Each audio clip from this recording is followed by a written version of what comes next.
اگر آج مفتی سمر عباس قادری رضا خانی بریلوی پر FIR نہیں بنی توہین رسالت مآب کی، تو اللہ کی قسم اٹھا کر کہتا ہوں کبھی موقع ملا تو اس 295 سی کو میں ختم کرواؤں گا، احتجاج کروں گا حکومت پاکستان سے کہ غریبوں کے لیے تم نے رکھا ہے قتل و غارت اور اس طرح کے مفتیوں کو معافی دیتے ہیں، تو اس 295 سی کو ختم ہو جانا چاہیے، کیونکہ یہ 295 سی نہتے اور غریبوں کے لیے بنایا گیا ہے۔ میں اس چیز کے لیے صحیح مسلم کی یہ کتاب لایا ہوں حدیث کی، اور اسی طرح سنن نسائی کی، جن دو کتابوں کے اندر وہ بکری کی مثال والی جو روایت انہوں نے بیان کی وہ موجود ہے، اور میں وہ دونوں جو ہے نا وہ آپ کو پڑھ کے سناتا ہوں۔ چرنے والی بکری جو دو گروہوں غنمین، دو بکریوں کے گروہوں کے درمیان پریشان رہتی ہے، تعیر الی ھذہ مرتن و الی ھذہ مرتن، کبھی اس کے ساتھ چرنے چلی جاتی ہے، کبھی اس کے ساتھ چرنے چلی جاتی ہے۔ اب یہاں چرنے کا کہا گیا ہے، اور اس مفتی نے کتنی گندی مثال نسبت کی ہے، اور نبی علیہ الصلوۃ والسلام نے تو منافقین کی ایک اور مثال بھی بیان کی ہے کہ منافق کی مثال یہ ہے کہ کبھی وہ جاتا ہے مسلمان کافروں کے پاس اور کہتا ہے کہ میں تو تمہارے ساتھ ہوں، ان کے ساتھ تو ویسے گئے تھے، اور جب مسلمانوں کے پاس آتے کہتے ہیں میں تو وہ تمہارے ساتھ ہوں، وہ کافروں کے ساتھ تو ویسے ہی وہ میرے پرانے جاننے والے تھے اس لیے میں کیا تھا۔ یعنی منافق کی مثال نہ مردوں جیسی ہے، نہ بہادروں جیسی ہے، یہ کمینوں جیسی ہے اور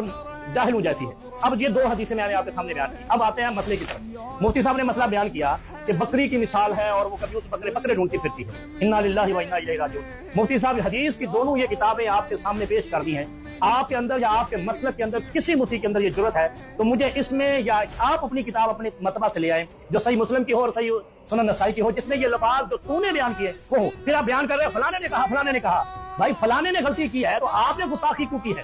اور اگر فلانے نے کی ہے تو اس کو بھی کوڑے لگنے چاہیے، کیونکہ تمہارا اصول یہ تھا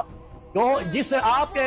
اس اصول کی وجہ سے ایک گورنر کو گولی لگ گئی، مر گیا، ایک کو تم نے پھانسی چڑھا دیا۔ جب سپریم کورٹ میں تمہارے مفتی کو پیش ہونے کا موقع آیا اس نے ہاتھ کھڑے کر دیا کہ مجھے نہیں علم، میں نے نہیں کہا اس کو کہ یہ کرو۔ میرے بھائی منافقت کا بھی کوئی اصول ہوتا ہے، آپ حقیقت میں وہ منافق ہیں جس کی مثال اس حدیث میں دی گئی ہے۔ جب آپ کے اوپر کڑا وقت آتا ہے پینٹا بدل لیتے ہیں، اور جب آپ بازاروں میں ہوتے ہیں اور لہلہا رہے ہوتے ہیں، گالیاں دے رہے ہوتے ہیں، بکواس کر رہے ہوتے ہیں اپنے خطبات کے اندر، تو آپ کی بات یہ ہوتی ہے کوئی معافی نہیں، آپ کہتے ہیں معافی خدا دے گا، ہم کیوں دیں؟ تو بھائی اب اگر مولویوں نے آپ سے مفتیوں نے کہا ہے کہ بھائی آپ کو معافی مانگنی ہے اور آپ کو معاف کر دیا جاتا ہے، یہ علماء کی منافقت ہے۔ 295 سی،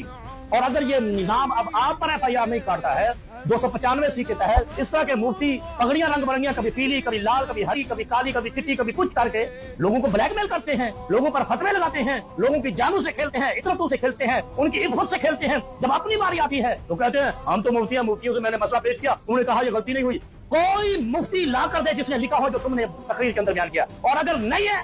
تو یا حدیث سے دکھائیں، اور اگر نہیں ہے تو 295 سی تمہارے اوپر لگتی ہے، اور اگر یہ 295 سی نظام پاکستان نہیں لگاتا تو میں اس قائم قانون کو اور اس آئین کو منافق کہتا ہوں، اور اگر آپ پر یہ آرٹیکل نہیں لگتا تو پھر کسی پر نہیں لگتا۔